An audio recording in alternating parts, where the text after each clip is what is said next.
আজকের এই ভিডিওতে আমরা আলোচনা করব অ্যালাইড হেলথ সায়েন্সের কোর্স করার পরে সেন্ট্রাল গভর্নমেন্ট অর্থাৎ কেন্দ্রীয় সরকারের ভারতীয় রেলের যে হসপিটালগুলো রয়েছে এই হাসপাতালে চাকরি পাওয়ার জন্য তোমাদের কি যোগ্যতা থাকতে হবে, কোন কোন পোস্টের জন্য রিক্রুটমেন্ট হয় এবং এখানে বেতন কত থাকে, কারা কারা এলিজেবল, ডিপ্লোমা করা থাকলে কি এই চাকরির পরীক্ষাগুলোতে বসা যায়, কত বয়স পর্যন্ত বসা যায়, সমস্ত বিষয়গুলো নিয়েই আজকের এই ভিডিওতে আমরা ডিটেলসে আলোচনা করব। রেলওয়ে রিক্রুটমেন্ট বোর্ডের নোটিফিকেশন আমরা দেখব আজকের এই ভিডিওতে। তোমরা যদি চ্যানেলে নতুন হয়ে থাকো তাহলে অবশ্যই চ্যানেলটিকে সাবস্ক্রাইব করে ভিডিওটিতে একটি লাইক করে দিও। তোমাদের একটি লাইকেই কিন্তু আমি মোটিভেশন পাই পরবর্তী আপডেটগুলো তোমাদের সাথে শেয়ার করার জন্য। রেলওয়ে রিক্রুটমেন্ট বোর্ডের যে নোটিফিকেশনগুলো বেরিয়েছিল 2024-এ 2025-এ পরপর দুটো বছরের রিক্রুটমেন্ট হয়েছে, তো সেই রিক্রুটমেন্ট নোটিফিকেশনগুলো আমরা দেখব, তাহলেই কিন্তু আমাদের পুরো কনসেপ্টটা ক্লিয়ার হয়ে যায়। তোমরা যারা এখন অ্যালাইড হেলথ সায়েন্সের কোর্স করছো বা এবছরে তোমরা যারা অ্যাডমিশন নিয়েছো তোমাদের জন্য আশা করি হেল্পফুল হবে। তো সবার প্রথম আমরা 2024-এর যে নোটিফিকেশনটা রেলওয়ে রিক্রুটমেন্ট বোর্ডের সেটা দেখি।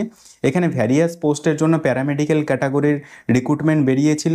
এখানে তোমাদের বিভিন্ন পোস্টে যে রিক্রুটমেন্টগুলো হয়েছিল এই পোস্টের মধ্যে এখানে দেখো ডায়ালিসিস টেকনিশিয়ানের পোস্ট রয়েছে, পে লেভেল রয়েছে লেভেল 6, এন্ট্রি পয়েন্ট 35,400, তার সঙ্গে টিএ ডিএ সমস্ত কিছু যোগ করে তোমার কিন্তু এখানে স্যালারিটা 60K অ্যাবভ থেকে শুরু হবে, ঠিক আছে, যেটা তোমাদেরকে এর আগের ভিডিওটাতে আমি ক্যালকুলেশন করে দেখিয়েছিলাম, ঠিক আছে। এবার এখানে দেখো তোমাদের বয়স কত হবে, 20 থেকে 36 বছর পর্যন্ত তোমরা এখানে অ্যাপ্লাই করতে পারবে। এবার 2024-এ ভ্যাকেন্সি বেরিয়েছিল 20টা, ঠিক আছে, ডায়ালিসিস টেকনিশিয়ানের জন্য। ল্যাবরেটরি সুপারিনটেন্ডেন্ট পোস্টের জন্য এখানে লেভেল 6-এর স্যালারি রয়েছে এবং এখানে 18 থেকে 36 বছর পর্যন্ত অ্যাপ্লাই করা যাবে, 27টা ভ্যাকেন্সি বেরিয়েছিল। পারফিউশন টেকনোলজির জন্য এখানে লেভেল 6-এর স্যালারি রয়েছে, এখানে 21 থেকে 43 বছর বয়স পর্যন্ত অ্যাপ্লাই করা যাবে, দুটো ভ্যাকেন্সি মাত্র রয়েছে। ফিজিওথেরাপিস্টের ভ্যাকেন্সি রয়েছে গ্রেড 2-এর, এখানে লেভেল 6-এর স্যালারি রয়েছে এবং এখানে 18 থেকে 36 বছর পর্যন্ত অ্যাপ্লাই করা যাবে, 20টি ভ্যাকেন্সি ছিল, ঠিক আছে। অকুপেশনাল থেরাপিস্টের ভ্যাকেন্সি আছে। অকুপেশনাল থেরাপিস্টের কিন্তু ডিপ্লোমা কোর্স করানো হয় না স্টেট মেডিকেল ফ্যাকাল্টির আন্ডারে, একটা কিন্তু ব্যাচেলার ডিগ্রি রয়েছে ইউনিভার্সিটি অফ হেলথ সায়েন্সের আন্ডারে, অর্থাৎ জেনপাস ইউজির মাধ্যমে অকুপেশনাল থেরাপিস্ট কোর্স করা যায়। এখানে দেখো দুটো ভ্যাকেন্সি ছিল, 18 থেকে 36 বছর পর্যন্ত অ্যাপ্লাই করা যাবে। সেমভাবে ক্যাথল্যাব টেকনোলজিস্টের 18 থেকে 36, পে লেভেল 6, ঠিক আছে, 35,400, এটা কিন্তু বেসিক পে, এর সঙ্গে টিএ ডিএ এইচআরএ সমস্ত কিছু মিলে আদার্স অ্যালাউন্স মিলে কিন্তু স্যালারিটা 60K অ্যাবভ থেকে শুরু হয় লেভেল 6-এর স্যালারি, ঠিক আছে। লেভেল 5-এর স্যালারি 55K প্লাস থেকে শুরু হচ্ছে এবং লেভেল 4, লেভেল 3 এগুলো কিন্তু প্রায় 45K প্লাস থেকে শুরু হবে। তো এবার তোমাদের পরবর্তী যে রিক্রুটমেন্ট হয়েছিল সেটা হচ্ছে রেডিওগ্রাফার এক্স রে টেকনিশিয়ানের, এখানে লেভেল 5-এর স্যালারি রয়েছে, এটা কিন্তু 50K প্লাস থেকে শুরু হবে তোমাদের বেতনটা, ইন হ্যান্ড স্যালারি যেটা স্টার্টিংয়ে শুরু হবে। এখানে 19 থেকে 36 বছর বয়স পর্যন্ত অ্যাপ্লাই করা যাবে, এর আগের বছরে ভ্যাকেন্সি বেরিয়েছিল 64টা। কার্ডিয়াক টেকনিশিয়ানের ভ্যাকেন্সি বেরিয়েছিল, এখানে 18 থেকে 36 পর্যন্ত অ্যাপ্লাই করা যাবে, লেভেল 4-এর স্যালারি রয়েছে, এখানে 4টা ভ্যাকেন্সি ছিল। এছাড়া optometrist, ECG technician, laboratory assistant, এখানে কিন্তু লেভেল 3-এর স্যালারি রয়েছে 21,700 টাকা এন্ট্রি পয়েন্ট, অর্থাৎ তোমার কিন্তু এখানে ইন হ্যান্ড স্যালারি স্টার্টিংয়ে 40K প্লাস থেকে শুরু হবে, ঠিক আছে। 18 থেকে 36 বছর বয়স পর্যন্ত অ্যাপ্লাই করা যাবে, 94টা ভ্যাকেন্সি বেরিয়েছিল, ঠিক আছে। তো এই যে পোস্টগুলো রয়েছে এই সমস্ত পোস্টগুলোতে তোমাকে অ্যাপিয়ার করার জন্য, চাকরি পাওয়ার জন্য তোমাকে কিন্তু সিবিটিতে বসতে হবে, অর্থাৎ কম্পিউটার বেসড টেস্ট তোমাকে এক্সাম দিতে হবে, ঠিক আছে। কম্পিউটার বেসড টেস্টের মাধ্যমে তোমার এখানে কিন্তু শর্টলিস্টেড হবে, shortlisted candidate for the document verification and medical examination হয়েই তোমার পুরো প্রসেস কমপ্লিট, ঠিক আছে। অর্থাৎ তুমি যদি সিবিটিতে পাস করে যাও, তারপর ডকুমেন্ট ঠিকঠাক থাকে, মেডিকেল এক্সামিনেশনে তোমার ঠিকঠাক পাস করে যাও, তাহলে কিন্তু তোমার এখানে চাকরি কনফার্ম, ঠিক আছে, কোনো ইন্টারভিউ হয় না, ঠিক আছে। সিবিটির মাধ্যমে সরাসরি রিক্রুটমেন্ট হয়। এরপর আমরা মেন যে বিষয়গুলো তোমাদের যেগুলো কাজে লাগবে এখন বর্তমানে সেগুলো দেখবো। এজ রিল্যাক্সেশনের ব্যাপারটা যেটা তোমাদেরকে দেখালাম যে 18 থেকে 36 রয়েছে কিছু কিছু ভ্যাকেন্সির ক্ষেত্রে, যে ভ্যাকেন্সিগুলোতে ম্যাক্সিমাম আপার এজ লিমিট কিন্তু 5 বছর পর্যন্ত রয়েছে এসসি এসটি ক্যান্ডিডেটদের জন্য এবং ওবিসিদের জন্য, নন ক্রিমিলিয়ারদের মানে ওবিসি এনসিএল কিন্তু লাগবে এখানে। ওবিসি এনসিএল থাকলে তাহলে তুমি পাচ্ছ 3 বছরের রিল্যাক্সেশন, ঠিক আছে। ধরো যে তোমার বয়স 36 পেরিয়ে গেছে, তারপরেও তুমি 3 বছরের রিল্যাক্সেশন পাচ্ছ, অর্থাৎ তোমার 36 থেকে 39 বছর পর্যন্ত তুমি এখানে অ্যাপ্লাই করতে পারছো। আর যদি তুমি এসসি ক্যান্ডিডেট থাকো তাহলে যেটা 36 বছরের আপার এজ লিমিট ছিল সেটা তুমি 41 বছর পর্যন্ত অ্যাপ্লাই করতে পারবে, ঠিক আছে। তো এটা এসসি এসটিদের এবং ওবিসিদের জন্য রিল্যাক্সেশন রয়েছে। এরপরে যে মেন পয়েন্টটা সেটা হলো তোমাদের এখানে সিবিটি হয়, ঠিক আছে। রেলওয়ের যে রিক্রুটমেন্টগুলো হয়, রেলওয়ে রিক্রুটমেন্টে কম্পিউটার বেসড টেস্ট হয়, 90 মিনিটের সিবিটি হয়, 100টা টোটাল কোশ্চেন থাকে। এই 100টা কোশ্চেনের মধ্যে প্রফেশনাল অ্যাবিলিটি মানে তুমি যে কোর্সটা করছো, ঠিক আছে, তুমি ডিএমএলটি করলে তোমার ডিএমএলটির যে সিলেবাস রয়েছে সেই সিলেবাস থেকে, এবার সিলেবাসটাও এখানে দিয়ে দিয়েছে, ঠিক আছে, রেলওয়েতে কিন্তু সিলেবাসটা দিয়ে দেয় যে কোন কোন সিলেবাস থেকে কোন কোন টপিক থেকে থাকবে। এবার প্রফেশনাল অ্যাবিলিটি মানে তুমি যে কোর্সটা করবে সেই কোর্স থেকে থাকবে 70 নাম্বার, ঠিক আছে, 70টা এমসিকিউ থাকবে, 70টা কোশ্চেন থাকবে, এবার প্রত্যেকটার কিন্তু নেগেটিভ মার্কিংও থাকবে। জেনারেল অ্যাওয়ারনেস থেকে থাকবে 10 number, general arithmetic, general intelligence and reasoning থেকে থাকবে 10 নাম্বার, জেনারেল সায়েন্স থেকে থাকবে 10 নাম্বার। এখানে টোটাল 30 নাম্বার এবং 70 নাম্বার, ঠিক আছে, টোটাল 100 নাম্বারের মধ্যে কিন্তু এখানটায় তোমাকে কম্পিউটার বেসড টেস্ট এক্সামিনেশনে বসতে হবে, ঠিক আছে। এরপর তোমাদের মেন যে পয়েন্টগুলো সেগুলো দেখে নিই। কোন কোন পোস্টের জন্য কি কি কোয়ালিফিকেশন লাগবে, যেটা সবচেয়ে বেশি গুরুত্বপূর্ণ, এখানে পোস্টের নেম দেওয়া রয়েছে এবং মিনিমাম এডুকেশনাল কোয়ালিফিকেশন কি থাকতে হবে। কার্ডিয়াক টেকনিশিয়ান, অর্থাৎ কার্ডিয়াক টেকনিশিয়ানের জন্য তোমাকে higher secondary 10+2 in science and certificate course or diploma in cardiology lab investigation consisting of ECG, Holter and TM. ইসিজির উপরে যদি তোমার ডিপ্লোমার সার্টিফিকেট কোর্স থাকে তাহলেই তুমি এই কার্ডিয়াক টেকনিশিয়ান পোস্টের জন্য এলিজেবল, ঠিক আছে। এরপর ইসিজি টেকনিশিয়ানেরও তোমার same 10+2 graduation in science having diploma certificate or degree certificate ECG laboratory technology, মানে 10+2 তোমার সায়েন্স থাকলে এবং তার সঙ্গে তোমার ইসিজি টেকনোলজির কোর্স করা থাকলে তুমি এখানে এলিজেবল, ঠিক আছে। ডিপ্লোমা ডিগ্রি যেটাই থাকুক না কেন সার্টিফিকেট তুমি কিন্তু এখানে এলিজেবল। এরপরে ল্যাবরেটরি অ্যাসিস্ট্যান্টের জন্য 10+2 stage in science plus diploma in medical laboratory technology DMLT, অর্থাৎ তুমি একজন ফ্রেশার্স ক্যান্ডিডেট, তুমি সদ্য পাস আউট করে যদি তোমার সেই বছরের রিক্রুটমেন্ট বেরিয়ে যায় তাহলে কিন্তু তুমি এই চাকরির পরীক্ষার জন্য এলিজেবল, ঠিক আছে, তুমি চাকরির পরীক্ষায় বসতে পারবে কোনো এক্সপিরিয়েন্স ছাড়াই, ঠিক আছে। পারফিউশনিস্টের এখানে কি রয়েছে, BSc with diploma in perfusion technology. এখানে রেলওয়ে রিক্রুটমেন্ট বোর্ডে আরেকটা কথা তোমাদেরকে বলে রাখি যে কারো ধরো ডিপ্লোমা আছে তার সঙ্গে প্লেন বিএসসি আছে, সেটাকে কিন্তু এখানে মান্যতা দেওয়া হয়।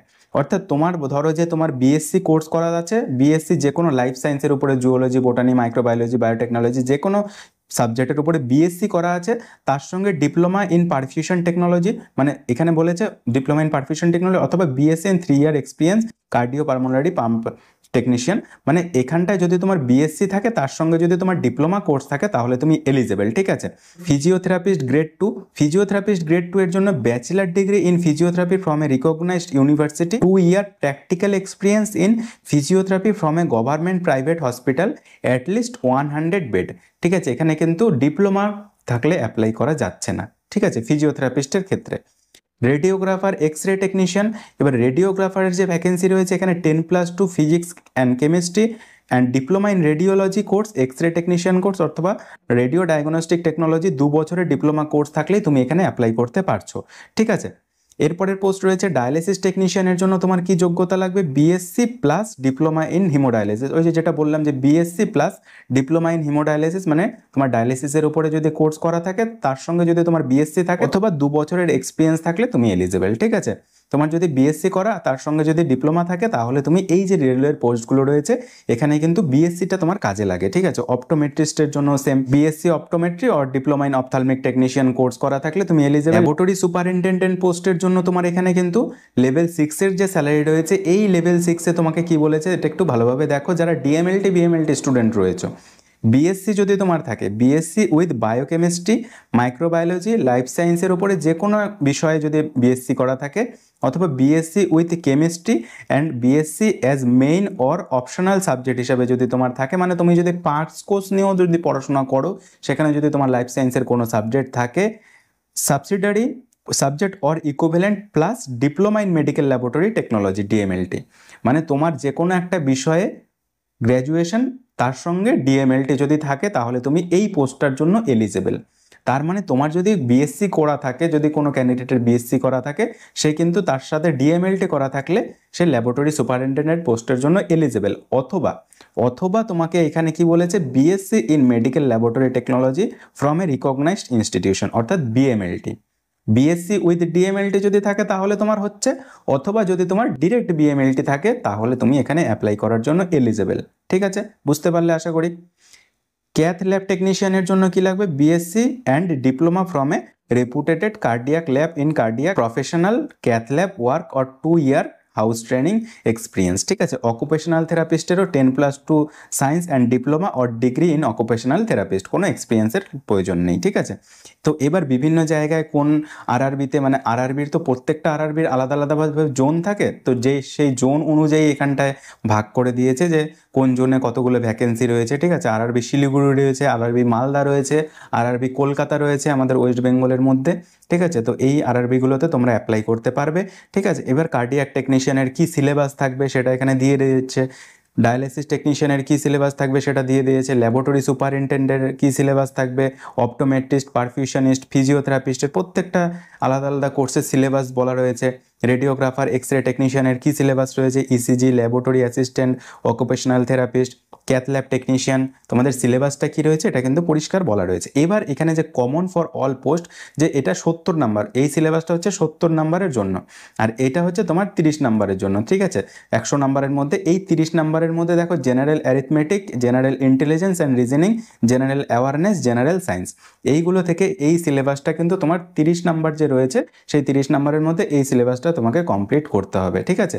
তো এটা হলো 2024-এর রিক্রুটমেন্ট। 2024-এর পরে 2025-এও কিছু কিছু ভ্যাকেন্সি বেরিয়েছে, খুব কম সংখ্যক ভ্যাকেন্সি কিন্তু বেরিয়েছে 2025-এ, মানে 4টে ভ্যাকেন্সি ডায়ালিসিসের জন্য, রেডিওগ্রাফারের জন্য 4টে ভ্যাকেন্সি, ইসিজি টেকনিশিয়ানের জন্য 4টে ভ্যাকেন্সি এবং ল্যাবরেটরি অ্যাসিস্ট্যান্টের জন্য 12টা ভ্যাকেন্সি অল ওভার ইন্ডিয়াতে, ঠিক আছে। তো এই ভ্যাকেন্সিটা কিন্তু একটু মানে হাস্যকর টাইপেরই, যে অল ওভার ইন্ডিয়াতে মাত্র হিমোডায়ালিসিস টেকনিশিয়ান, ডায়ালিসিস টেকনিশিয়ানের 4টা ভ্যাকেন্সি, রেডিওগ্রাফারের 4টে ভ্যাকেন্সি, ইসিজি টেকনিশিয়ানের 4টা এবং ল্যাবরেটরি অ্যাসিস্ট্যান্টের 12টা ভ্যাকেন্সি। তো এটা মানে একটা ভাগ্যবানের মতন, মানে লটারি খেলার মতন ব্যাপারটা, যে অল ওভার ইন্ডিয়াতে কোন 4জন চাকরি পাবে, ঠিক আছে। দেখা যাক এবার পরের ইয়ারগুলোতে কীরকম রিক্রুটমেন্ট বের হচ্ছে। তো 2025-এর রিক্রুটমেন্টটা একটু মানে কি বলবো, এটা বলার মতন নেই। এই রিক্রুটমেন্টেও কিন্তু তোমাদের সেমভাবে আগের রিক্রুটমেন্টের মতনই, এখানটায় সিলেবাস যা রয়েছে সিবিটির সেম, কিন্তু সমস্ত কিছুটাই একই রকম, ঠিক আছে। তো সেটা সেই জন্য আর আমি আলাদাভাবে দেখালাম না এটাও, ঠিক আছে। তো 2025-এর এটা রিক্রুটমেন্ট। তো এরপর দেখা যাক 2026-এ 27-এ কখন কি রিক্রুটমেন্ট বেরোচ্ছে, তো সেটা তো আমি তোমাদেরকে অবশ্যই জানাবো। তোমাদের আশা করি রেলওয়ের রিক্রুটমেন্ট সম্পর্কে একটা ধারণা ক্রিয়েট হয়েছে। তো এই ভ্যাকেন্সি এবং পোস্ট কিন্তু সব ইয়ারে একরকম বের হয় না, ঠিক আছে। বিভিন্ন ইয়ারে বিভিন্ন রকমের পোস্ট এবং ভ্যাকেন্সি বের হয়, ঠিক আছে। তো চলো আজকের ভিডিওটা এখানেই শেষ করছি, দেখা হচ্ছে একটা নতুন ভিডিওতে। তোমাদের যদি কোনো প্রশ্ন থাকে তাহলে অবশ্যই কমেন্টে জানাবে। Thank you.